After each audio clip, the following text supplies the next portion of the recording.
When it comes to your attentional spotlight, you probably assume you only see what your eye is taking in. But the light entering your eye is just the first piece of the puzzle. The real magic is what your brain does with that information. Without your brain's visual cortex making sense of everything, the world would appear to you like a random collection of colors and shapes. This is the raw data your eyes actually take in. And this is what you see when your brain stitches it all together. Sounds like a pretty flawless system, right? Think again. Even with your eyes and brain working together perfectly, there are still limitations. For example, you probably think that if your eyes see something, your brain can't unsee it, right? Not exactly. We're about to blow your mind with nothing more than a few footballs. See the 4 footballs on the screen? All you have to do is pick one and stare directly at it. That's it. Don't let your eyes flicker to any of the other footballs.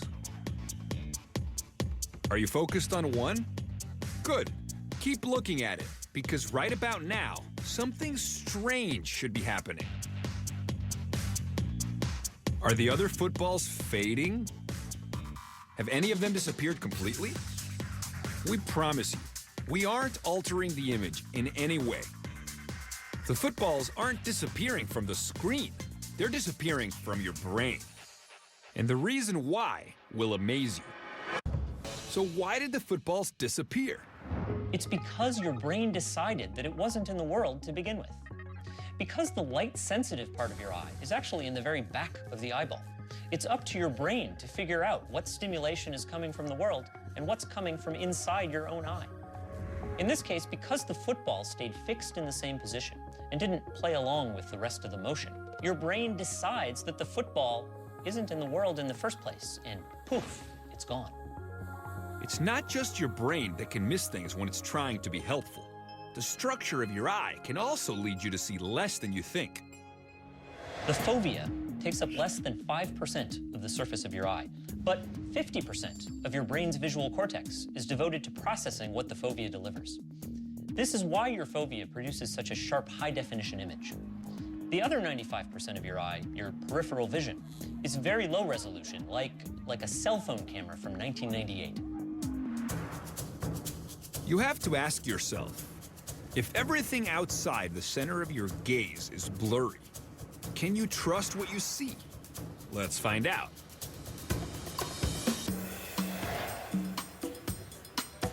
Professor Brian Scholl has come to this college campus to put peripheral vision to the test. He's going to ask our volunteers to stare at this X, forcing them to use only their peripheral vision. You can play along with the volunteers on this one. Come on over. Nathaniel, this is Sadie. Sadie is holding a big white X. Big X. In just a minute, I'm going to ask you to close your eyes.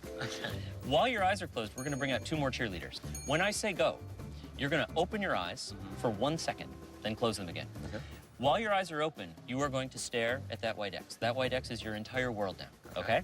And then after your eyes are closed, you are going to choose one of the 2 other cheerleaders to be on Sadie's team. You got it? Sounds good. Eyes closed. Sounds pretty simple, right? All our volunteers need to do is use their peripheral vision to pick the prettier cheerleader. You ready? Go. Right. Fantastic. Let's have group 2. You ready? Yep. And go. Right. Group 3, please. So, have you noticed anything weird? Let's see the test from a different angle. Nathaniel is only 10 feet away, but his peripheral vision isn't good enough to catch that half of the cheerleaders are guys. In case you didn't notice, one of each pair is a dude. And if you did, your peripheral vision is truly exceptional. We're going to run this test on a few more volunteers. Do you think they'll catch what's going on? Go.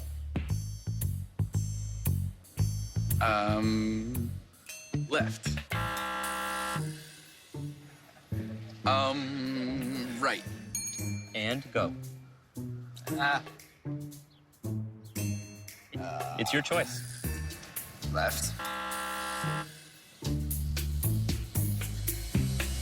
Right. How are you feeling about your choices? Pretty fantastic. Pretty good. All right. No idea. So let's have you close your eyes one more time, please. Oh boy. Okay. Let's bring out Nathaniel's cheerleading team. Oh no. What do you think? They're just the perfect squad. Lots of strength. Nathaniel and Russell each picked 2 girls and 2 guys. It turns out that the vast majority of our visual field is extremely blurry, fuzzy, very low resolution. Only the smallest part of our visual field is actually in high definition. I never thought that my peripheral vision was that bad. Which goes to show, your peripheral vision is so weak at resolving detail, you have no better than a 50-50 chance. All right. Except for Craig. His peripheral vision is a perfect 100%. Why don't you guys open your eyes and see how Craig did? 100% wrong.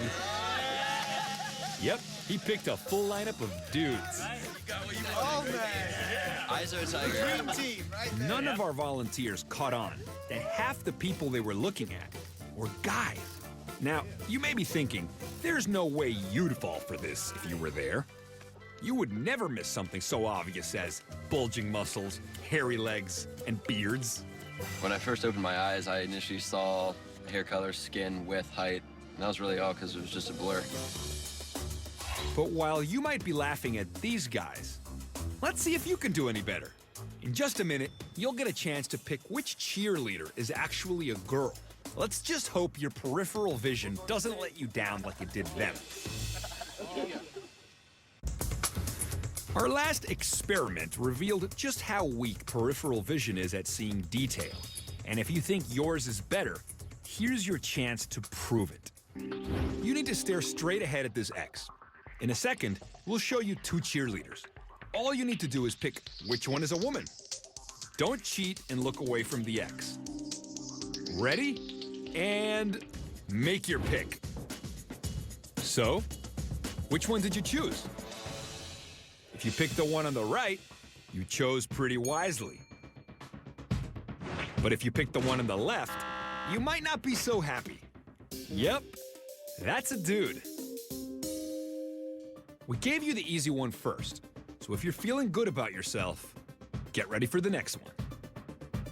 Okay, stare straight at the X and make your pick. Which one did you pick this time? If you chose the one on the right, good job. If you picked the one on the left again, you've just learned something profound about your sense of vision. This test reveals just how much of your field of vision is an illusion. Your brain creates a seamless, high-resolution field of view because your eyes are simply incapable of delivering it on their own. But it's not all bad. Your peripheral vision is the way it is for a reason. The good news is that our peripheral vision has other strengths, like detecting motion and seeing dim, uncolored patterns, especially when they happen quickly. This is what allows a quarterback to make good sense of the entire field during a game, or for a person driving a car to notice someone in the next lane. For them, it doesn't matter if it's a man or a woman, they just need to keep from getting rear-ended or tackled. So the next time you're driving or watching the game, you have to ask yourself, where should I direct my visual focus and place my attentional spotlight? Am I in control, or is my brain